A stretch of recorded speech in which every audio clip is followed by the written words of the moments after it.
Welcome to the How to Add and Edit Videos tutorial. Today, you'll learn how to add and edit videos on your website.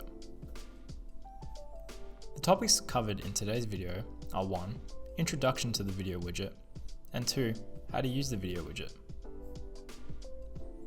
Introduction to the video widget.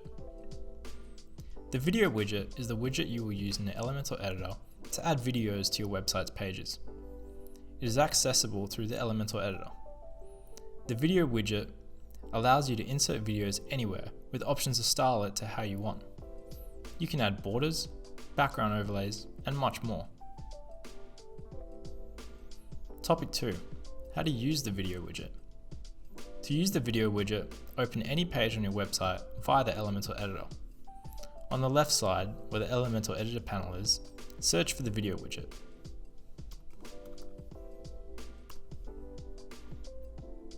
Drag and drop the widget into the section that you'd like it to appear on. You will now see that the Edit Video Editor panel has appeared on the Elementor Editor panel.